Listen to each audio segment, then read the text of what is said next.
Pronto. Olá a todos, bem-vindos ao primeiro episódio da DETI Talks desta temporada.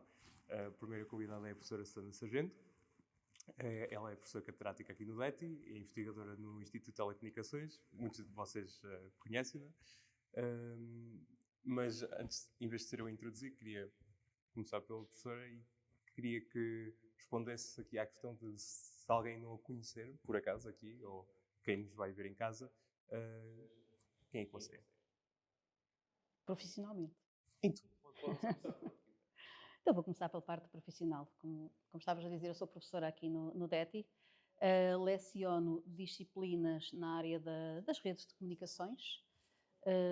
Há vários cursos aos quais eu leciono estas disciplinas, computador e informática, depois mestrados, computadores de telemática, eletrónica e telecomunicações, automação industrial. Maioritariamente são estas áreas das redes. Diria eu que da primeira disciplina, aquela disciplina base de redes de comunicações, e depois também nas disciplinas mais avançadas. Normalmente eu gosto de lecionar a primeira porque é aquela que mais impacto tem nas pessoas. Pode ser uma disciplina até básica, mas tem muito impacto nas pessoas e por isso diria que me conhecerão mais por aí. Depois, como estavas a referir também, eu sou investigadora, faço investigação em várias áreas ligadas às redes das comunicações, mas não só, ou seja, o que é que as redes de comunicações, que serviços é que depois nós podemos fazer tendo redes a funcionar entre todos, não é? Estarmos todos conectados, todos e qualquer coisa conectados entre todos, mas poderei depois falar um bocadinho melhor sobre isso. Ok. E como é que surgiu este interesse pelas redes, pelas telecomunicações? De forma muito honesta, eu tirei o curso no milénio passado. E no milénio passado, muito pouca coisa havia de redes. Aliás, não havia praticamente nada de redes de comunicações. Falava-se... Eu tive umas disciplinas que tinham algo a ver com as redes de comunicações e que nós falávamos, para quem conhece as redes de comunicações, o nível 2. Falávamos do token ring, dos mecanismos de acesso ao meio. Era um pouco por aí que se avançava. O IP ainda não era algo que se utilizasse normalmente. Falava-se da utilização das novas redes que vinham por aí, que eram redes ATM. Não sei se sabem o que são as redes ATM. Asynchronous Transfer Mode. O objetivo era, como os pacotes precisavam de levar vários tipos de serviços, não é? Na altura começava-se a falar que íamos ter multimédia, vários tipos de serviços, voz, vídeo e dados, e então tínhamos que ter muito cuidado com a voz. Ou seja, os pacotes eram pequeninos e todos iguais, que era para ser para a comutação, não é? Para todos os processos de processamento serem muito mais fáceis. O ATM veio e assim como veio, não havia aplicações, aquilo que se chama o end-to-end, aplicações extremo a extremo ATM, e de repente o IP ganhou força, e é o IP que nós temos hoje em dia. Mas peço desculpa, só para deixar uma nota. Depois, quando estava... Isto foi durante o curso, não tínhamos grande informação sobre estas áreas. Quando terminei o curso, tive algumas possibilidades. Na área das antenas, na área das redes celulares, porque tinham iniciado os telemóveis, estavam as pessoas a começar a utilizar telemóveis e estava-se a começar a trabalhar na terceira geração. Na altura era a terceira geração, e essa foi uma outra área que eu tive possibilidade de trabalhar.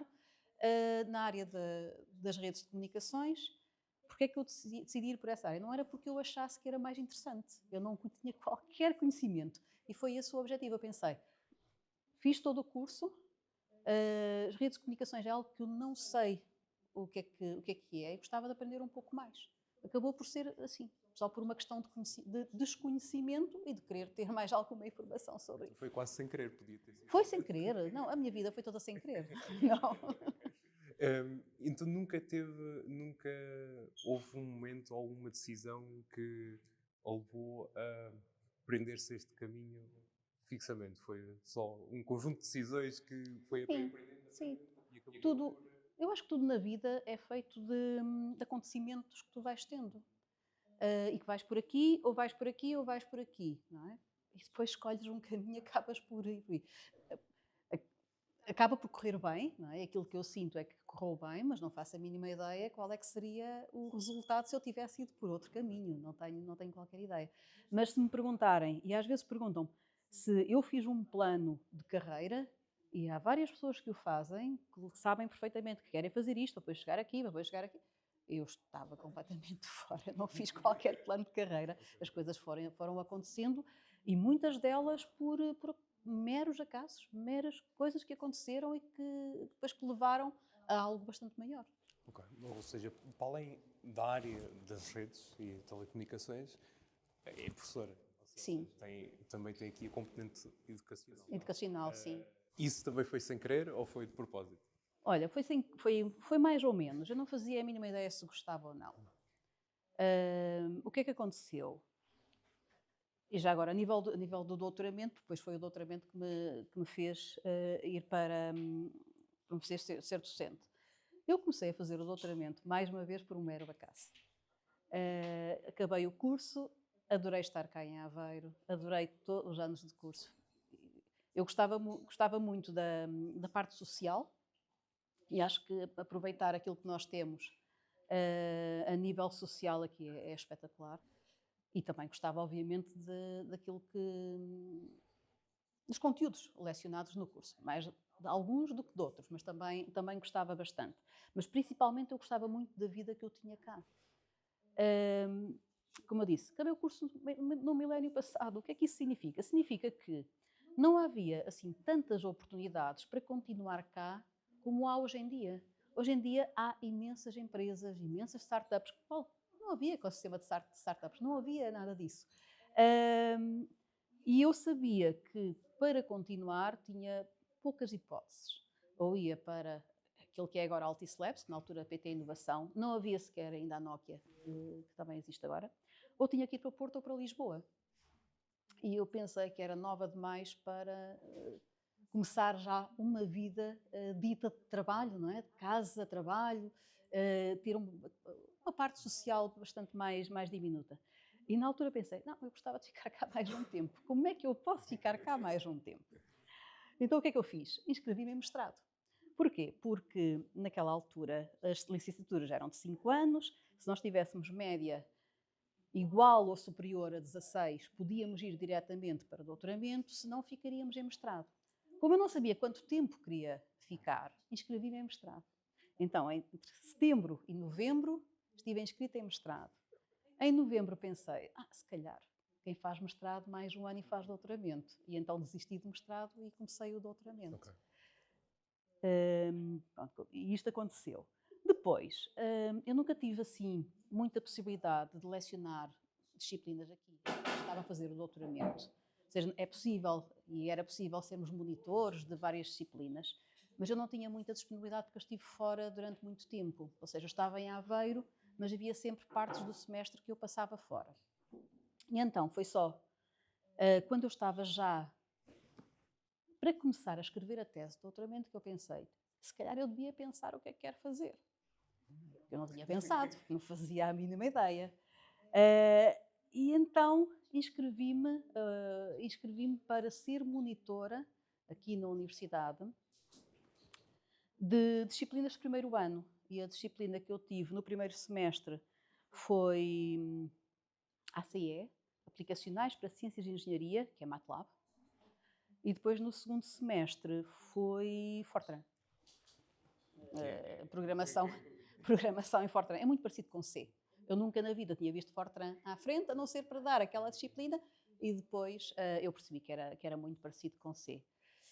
E o que é que aconteceu? Eu tinha duas turmas, sim, tinha duas turmas em cada semestre. As duas turmas eram muito diferentes, mas eu gostei bastante. Gostei bastante, não só a dinâmica das aulas. A dinâmica das aulas achei que era muito, muito interessante.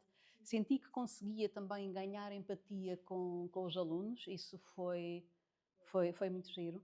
E depois, no fim desse primeiro semestre, quando faziam os testes práticos, deram um conjunto de, na altura em papéis, não é? Para poderem escrever qual era o melhor, o pior da disciplina, para poder, aquilo que se faz hoje no SGQ, na altura não havia SGQ.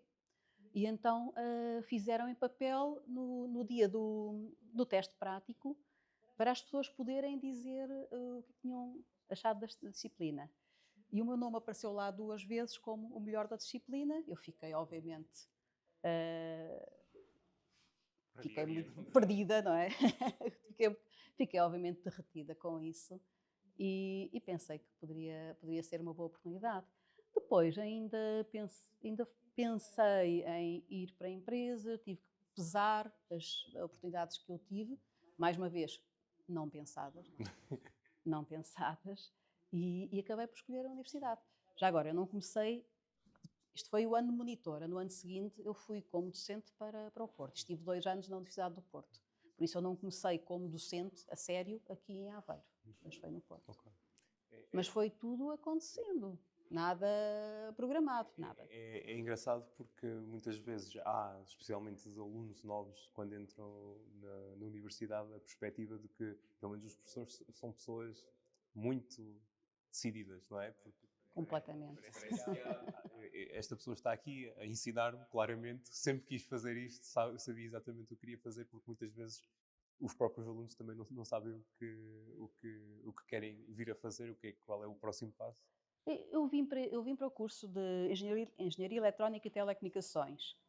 E a razão foi muito simples. Eu gosto muito de matemática, gosto muito de física, mas não quero ir nem para matemática, nem para física, porque acho que vou ficar limitada. E então pensei, eu quero uma engenharia que tenha muita matemática e muita física. E acabei por escolher Eletrónica e Telecomunicações. Também não havia os outros cursos no departamento, mas foi o curso que eu acabei de escolher por essa razão. Por sentir que numa engenharia eu conseguiria ter os 2 mundos e depois teria também mais possibilidades quando terminasse o curso. Ou seja, não ser só professora, que normalmente quem vai para Física ou para Matemática acaba por, não tem que ir para a área de ensino, pode ter a área de ensino de investigação, mas é o mais natural. Ou na altura era aquilo que eu achava que era o mais natural. Hoje em dia já não acho nada disso. Acho que há imensas oportunidades.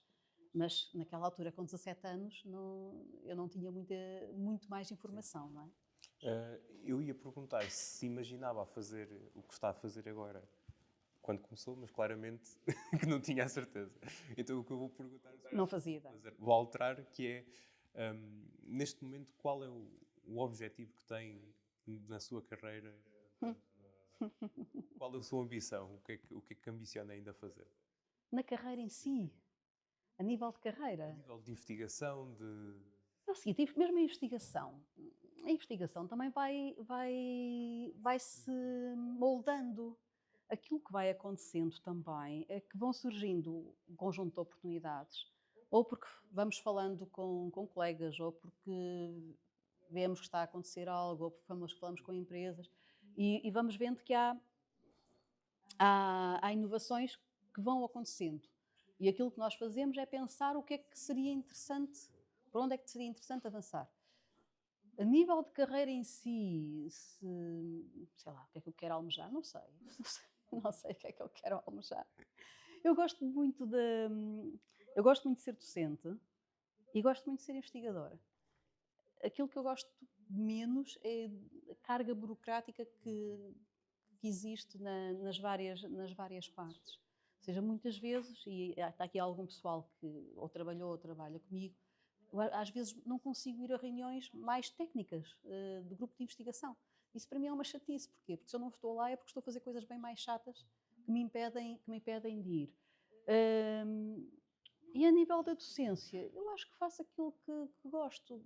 Como eu disse, gosto muito das disciplinas base, gosto também das disciplinas avançadas. Se calhar aquelas que estão ali pelo meio não são aquelas que me puxam mais por mim, porque se calhar não são muito avançadas e, por outro lado, também não são a base, que é onde eu vejo grande diferença no olhar dos alunos.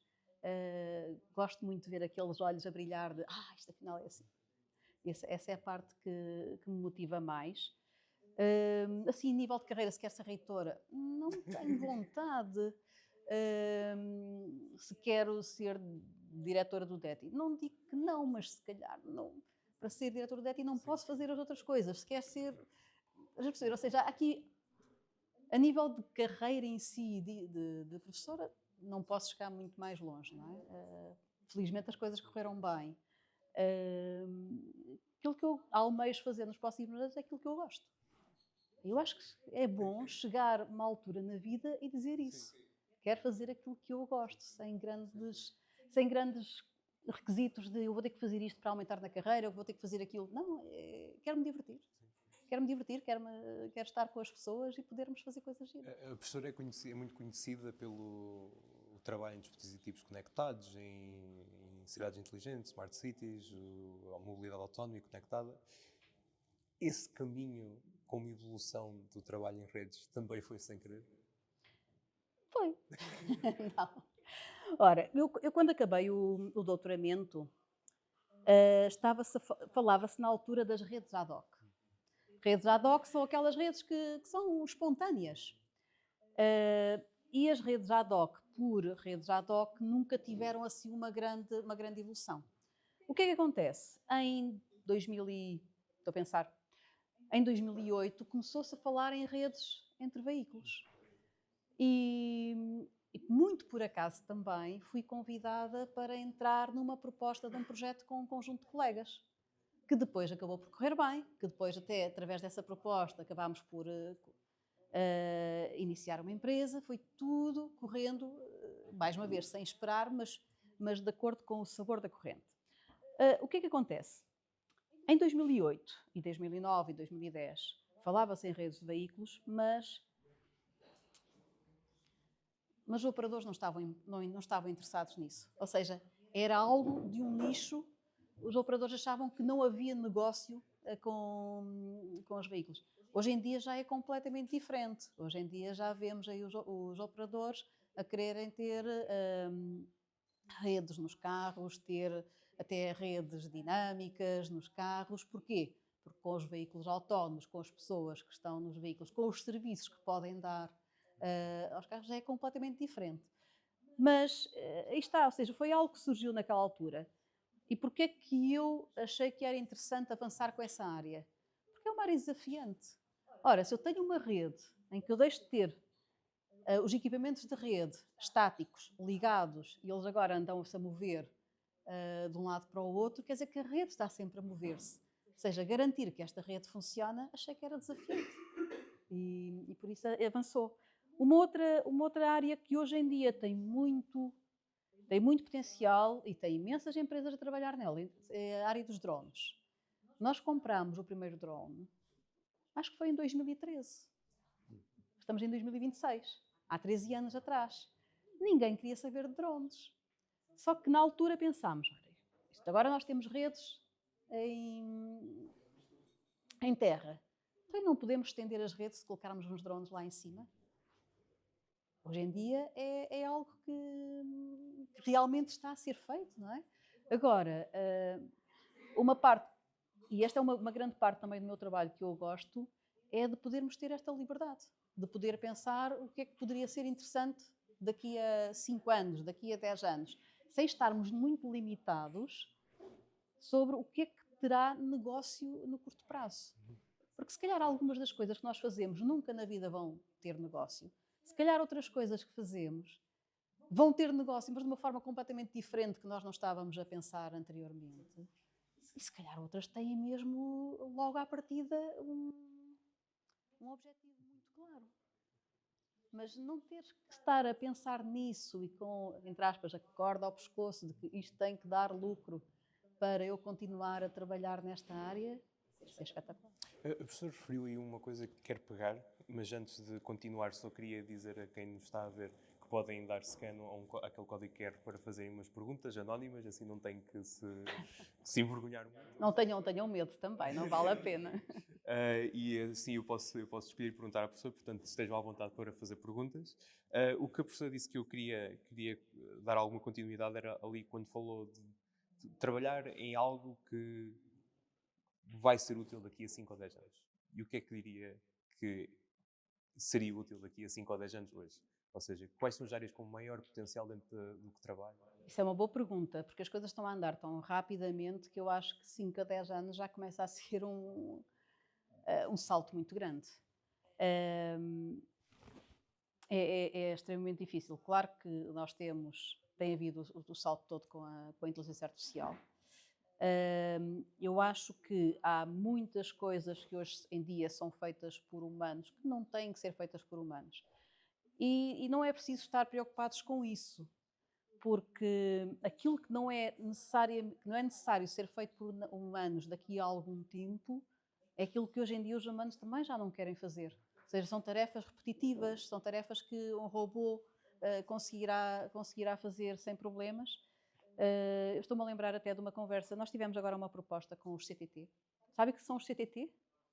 Vocês já enviaram correios uns aos outros? Tive uma conversa com os CTT, que são a empresa de gestão de tudo o que seja correios, agora encomendas, e eles dizem que têm uma dificuldade enorme em contratar pessoas para poder tratar as encomendas, para poder agarrar nas encomendas, tirar de uma ou colocar numa prateleira, ou tirar de uma prateleira e colocar num carro para poder ser entregue. Quer dizer, eles neste momento o que querem é tecnologia para conseguirem colocar humanoides, e não é, mais uma vez, para ir tirar emprego a ninguém, porque ninguém quer fazer esse trabalho. Para conseguirem, dos humanoides, colocar logo em carrinhos autónomos, colocarem drones autónomos, eles querem automatizar tudo isto. Mas para responder à tua pergunta, eu vou um pouco por aí. Ou seja, eu acho que cada vez mais as tarefas que são repetitivas não vão ser feitas por nós. Cada vez mais nós vamos tentar automatizar todos os processos e podermos ter um conjunto de máquinas que se encontram connosco e que podem fazer as diversas coisas que a nós não nos interessa. Nós estamos sempre lá para regular, não é? Para garantir que tudo funciona bem e que está tudo bem trabalhado. Mas, por exemplo, sei lá, eu agora saio daqui, não preciso de ir ali ao estacionamento buscar o meu carro. Eu agora saio daqui, clico aqui em qualquer coisa, ou no telemóvel, se calhar não é no telemóvel, já tenho uns óculos com realidade aumentada, ou se calhar nem preciso disso. Speech to text, ou seja, através da minha voz eu posso simplesmente, quero um carro aqui na minha localização. Já tenho qualquer coisa que me dá a minha localização, que pode não ser o telemóvel. Vem um carro, qualquer que esteja disponível, sem condutor, vai-me levar. Agora há muito trânsito, agora pode ser um dronezinho, não é? Que me leve para outro lado qualquer. Com as encomendas vai ser também muito assim. Ou seja, nós vamos ter uma forma muito mais fácil e autónoma de nos movermos. A professora falou em inteligência artificial.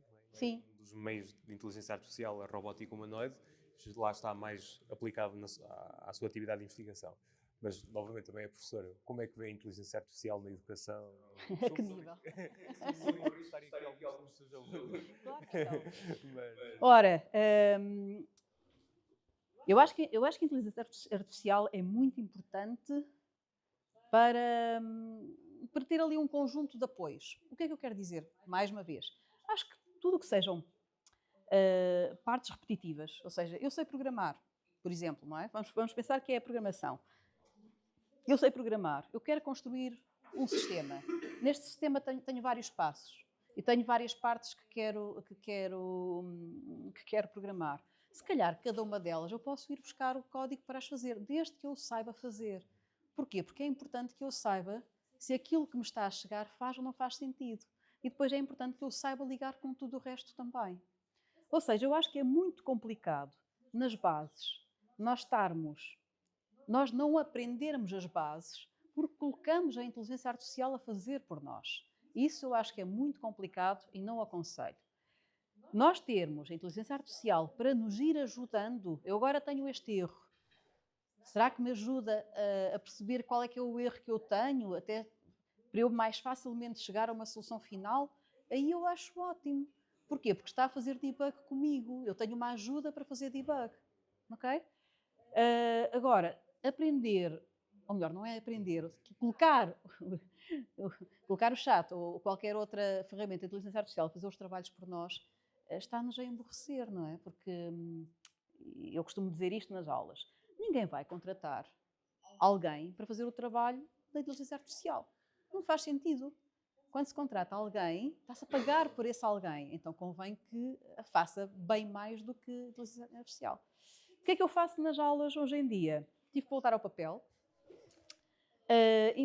Com muita pena minha, tive que deixar os projetos feitos em casa, porque, embora várias pessoas fizessem os projetos por si, depois havia muita gente que não o fazia.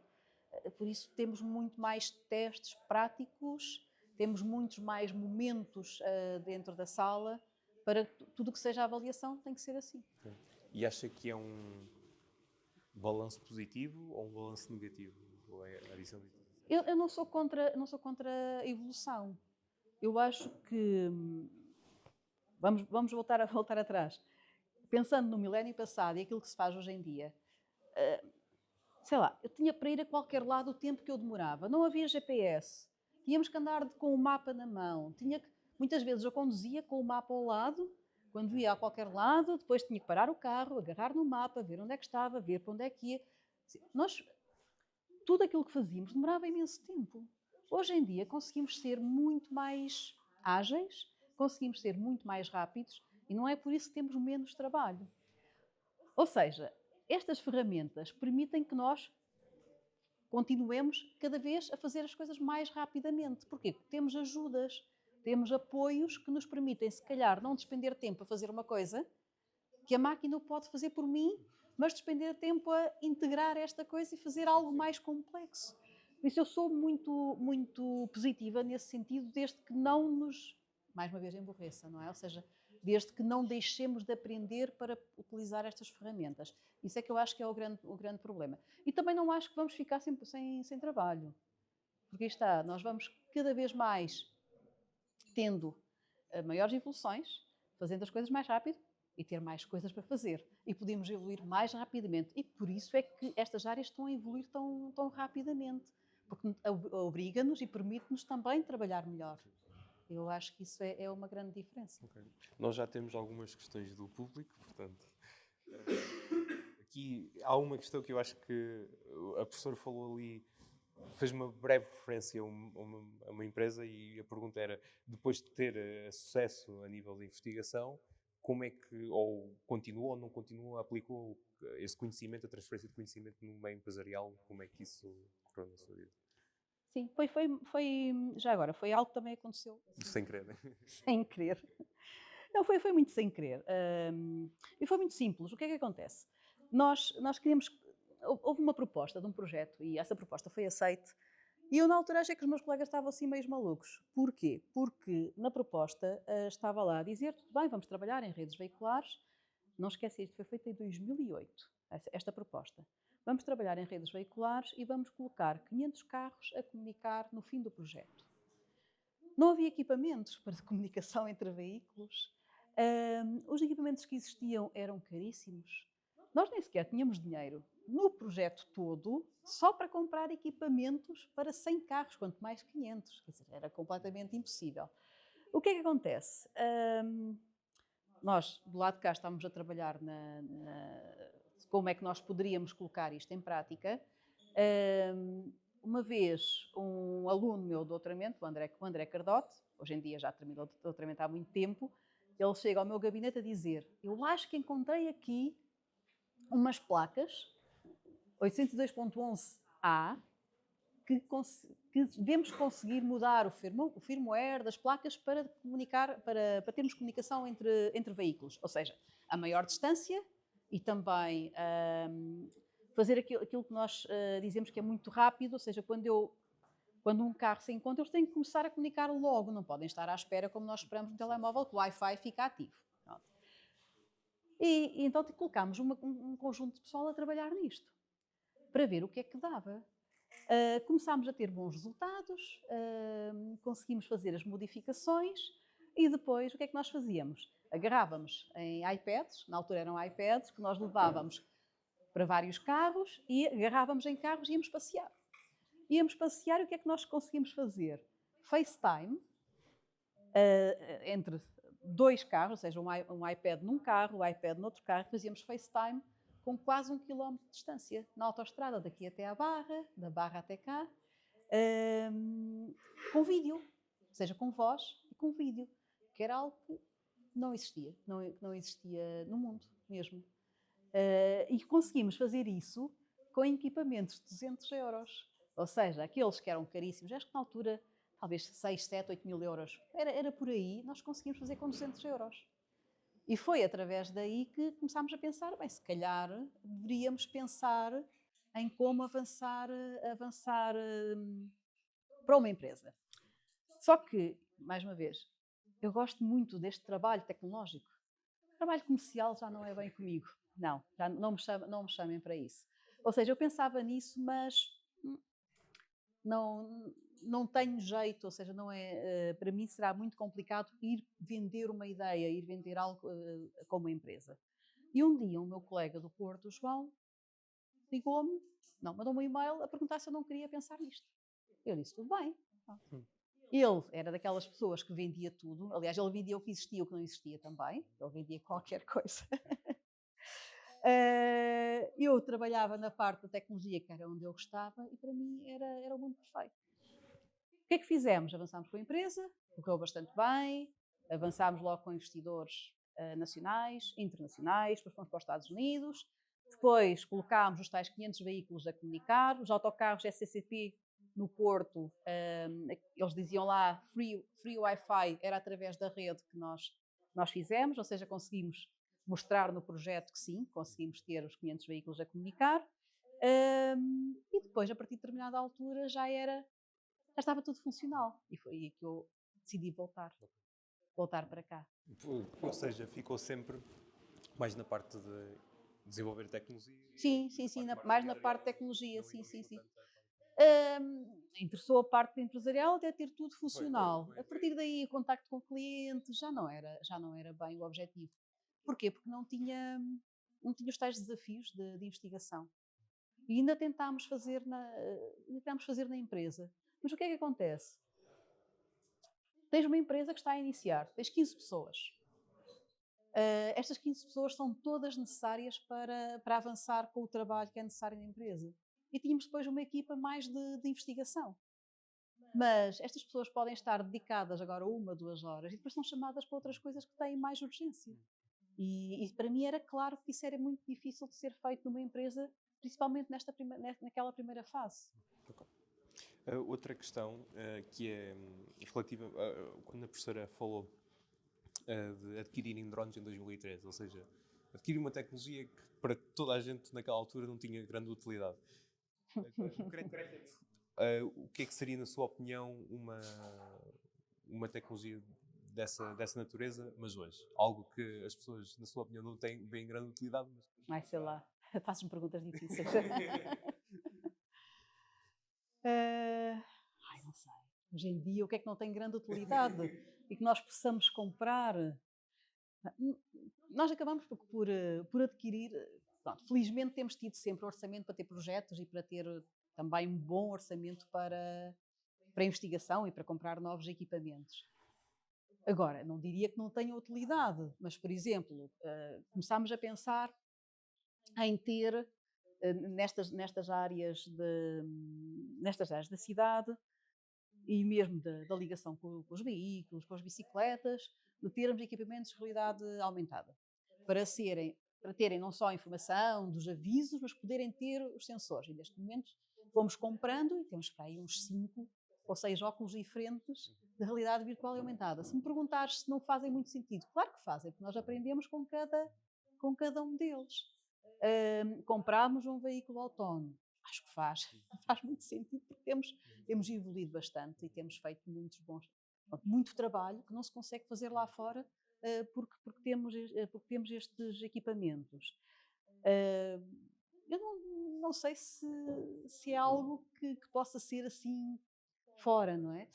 Estava a pensar num outro equipamento. Nós comprámos também, agora, chegou em janeiro, um kit de condução remota. Melhor, não é um kit de condução remota. Nós comprámos aqueles kits de jogos para jogar, o simulador de jogos, exatamente, comprámos isso. O senhor que veio cá colocar disse-nos, eu estou muito entusiasmado, eu quero saber coisas sobre este projeto, porque eu nunca na vida vendi este kit de jogos que não fosse para jogos. Pronto, e agora já o convertemos num kit de condução remota, em que conduzimos neste kit e o veículo está a ser conduzido por este kit.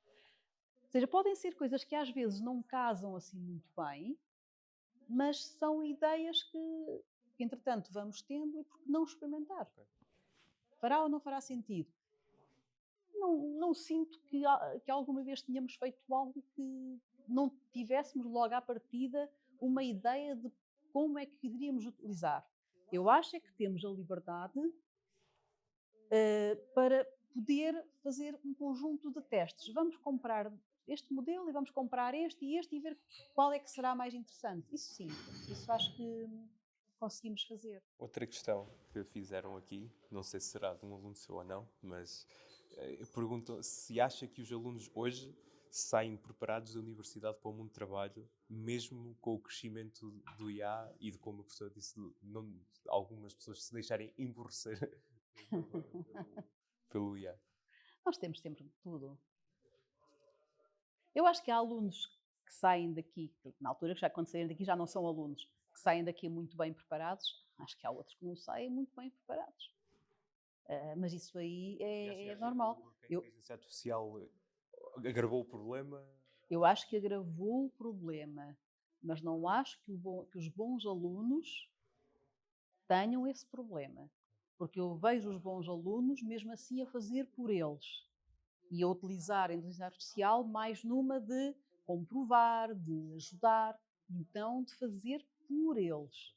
E esse para mim é o grande problema. Agora, eu acho que cada vez mais, e talvez também por estas tecnologias todas que nós temos, as pessoas que hoje terminam o curso sabem muito, mas muito mais do que eu sabia quando terminei o meu. Eu acho que estão muito mais capacitadas do que eu estava na altura para trabalhar em qualquer coisa.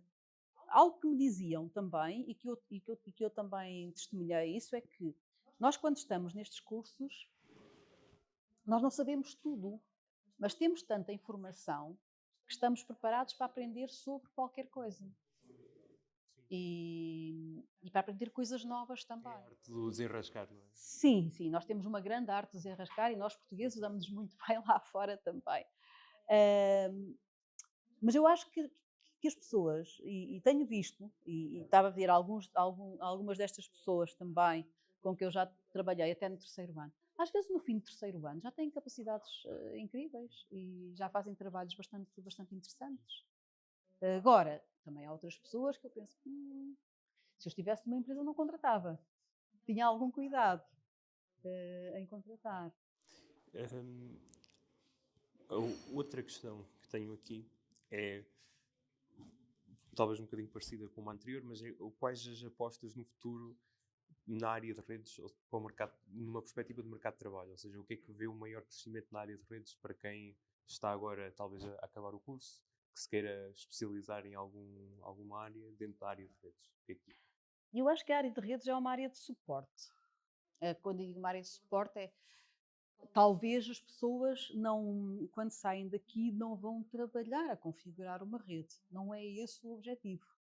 O objetivo é terem as redes para construírem serviços, para construírem novas soluções através das redes, que acaba muitas vezes por ser aquilo que nós fazemos também. Não é? Ou seja, o que nós fazemos não é configurar uma rede. O que nós fazemos é, se nós garantirmos que conseguimos que esta rede funcione entre elementos que são estáticos, entre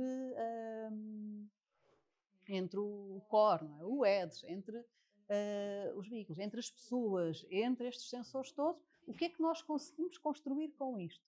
E isso permite criar muitas soluções novas, muitas soluções que hoje em dia não existem. E eu acho que as redes permitem isso. E eu olho para as redes como, se eu ligasse tudo, faz com que eu tenha informação de tudo. Se eu tenho informação de tudo, o que é que eu poderei fazer também com isto? Eu não vejo as redes como uma área pura de eu agora vou aqui construir uma rede espetacular. Eu quero uma rede para construir um determinado serviço e para isso eu vou ter que ter uma rede com o melhor desempenho possível para o poder fazer também. Isto também liga à outra questão, que é quem perguntou isso, que está obviamente interessado em ir trabalhar e queria saber qual era a sua opinião. Mas também há aqui uma questão que acho interessante, que é, se estivesse agora, se não tivesse acabado o curso do milénio passado, como disse, e tivesse a acabar agora, com a experiência que tem, qual é o conselho que diria? A mim própria. Daria assim. Não me levar muito a sério, começava por aí.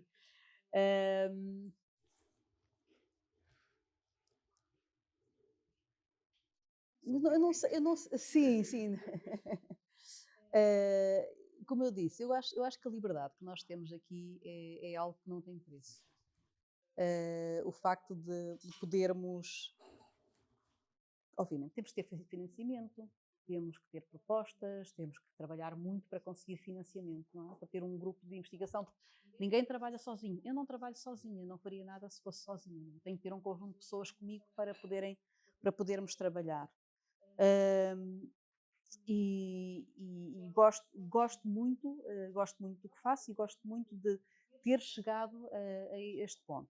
Agora, se eu estivesse a terminar o curso nesta altura, o conselho é que eu dava? Bem, é o seguinte: primeiro, tentar tirar o máximo partido de todas as oportunidades.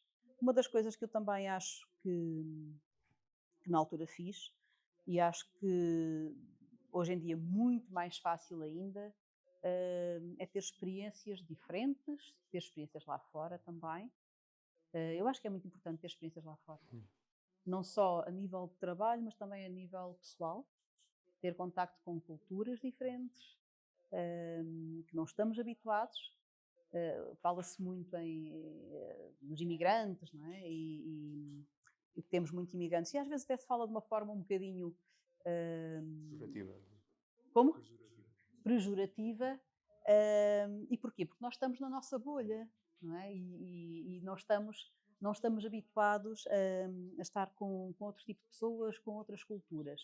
É completamente diferente quando nós vamos para um país em que só estão imigrantes. Poucas pessoas nós vemos desse país. E algo que nos estranha, à partida, acaba por ser algo normal passado um tempo. Passado um tempo é completamente normal. Por isso eu diria que é aproveitar as várias experiências que se tem, ter experiências lá fora, tentar, obviamente, dar o máximo nas experiências que se tem também, sobre empresa versus investigação. Eu não dou conselhos de se devem para uma empresa, se devem para uma investigação, porque eu acho que depende muito das pessoas e depende daquilo que as pessoas queiram fazer. E eu sei que há perfil de pessoas que é um perfil muito de eu tenho este trabalho que eu tenho que fazer e esse perfil é ótimo para isso. Depois tenho outras pessoas que são... Há outro perfil de pessoas que são pessoas mais, como é que eu ia dizer, que precisam sempre de algo diferente, de algo... E aí, se calhar, a investigação faz mais sentido. Eu acho que aí depende mesmo muito, muito das pessoas. Agora, eu acho que é importante dar o melhor sempre naquilo que se fizer, porque, não sei, se não compreendermos bem o que estamos a fazer, não vamos gostar. Se não gostarmos, não vamos ter prazer naquilo que fazemos. E esse, se calhar, é o outro ponto também. Não trabalhar sem prazer. E trabalhar sem prazer significa que não estamos a gostar ou que não sabemos realmente aquilo que estamos a fazer. Ok. Nós temos, acho que só temos também mais uma questão, que é que aspectos que se sente que os alunos tendem a negligenciar e quais é que deveriam dar, ou seja, que aspectos é que acha que os alunos deveriam dar mais atenção do que dão na sua ótica? Aspectos, assim, de uma forma geral, não... Eu acho que a questão surge mais talvez dentro do contexto de inteligência artificial, mas talvez também no contexto simplesmente dos hábitos que as pessoas vão formando, que talvez na altura em que a professora estava a tirar o curso estavam mais acimentados, talvez estudar, tirar um tempo para estudar, algo assim. Isso continua a ser necessário. Muito sinceramente, eu acho que, e se calhar vou falar de alguns pontos que eu sinto que às vezes falham. Eu acho que não é preciso estudar muito hoje em dia. Todos estes cursos são muito, muito práticos. O que é que significa? Significa que há os conceitos. Destes conceitos depois têm vários trabalhos, têm vários projetos para realizar, mas são cursos muito práticos. E que os conceitos em si não são muito difíceis, são necessários compreender. Isso eu acho que é importante. Esse era, se calhar, um conselho que eu daria. Não tentar decorar, não tentar saber algo sem perceber primeiro, porque se perceber, depois não precisa de decorar, não é? Porque se perceber, fica muito mais fácil de fazer as coisas. Um outro ponto que eu acho que falta muitas vezes, e todos os semestres é a mesma coisa. No início, estão todos cheios de força, os anfiteatros cheios, está sempre muita gente. A partir de determinada altura, começam a desaparecer alguns alunos. Felizmente, eu termino sempre com uma boa quantidade. Dizem que não é mau, ou melhor, os alunos dizem que não é nada mau. Mas o que é que acontece? Há sempre um grupo de alunos bastante grande que deixa, por exemplo, de ir às aulas teóricas. Eu acho que as aulas teóricas são importantíssimas, porque são naquelas aulas que nós discutimos os conceitos e depois aplicamos na prática. Mas as práticas e as teóricas estão muito, muito, muito juntas e é difícil eu ter prazer nas práticas, porque não vou conseguir perceber tudo, não sei muitas vezes o que é que estou a fazer, porque não estive nos conceitos nas aulas teóricas. E eu acho que se houver este conjunto de estar em ambas as aulas, sem faltas, e estar a tentar perceber, tentar tirar o máximo, às vezes se não se percebe, eu sei que às vezes há professores que não é tão fácil perceber a matéria. Eu também tive professores que não conseguia muitas vezes perceber a matéria. E às vezes punha o braço no ar e dizia: eu não estou a perceber o que é que está a passar. Mas eu acho que se as pessoas forem às aulas, tiverem contenção nas aulas, fizerem os trabalhos que são propostos e forem forem passando pelas matérias, não é preciso estudar muito, mas forem passando pelas matérias, fazer, sei lá, uma vez por semana. Vamos ver o que é que eu dei esta semana. Além dos trabalhos que são necessários fazer, o que é que realmente eu aprendi esta semana. Eu acho que isso é mais do que suficiente para depois, na altura dos exames, ali 1, 2 ou 3 dias, conseguirem fazer a disciplina muito bem. Não é só fazer a disciplina muito bem. Ok. Pronto, acho que terminamos aqui esta parte da sessão, portanto, pedi uma salva de palmas para a professora.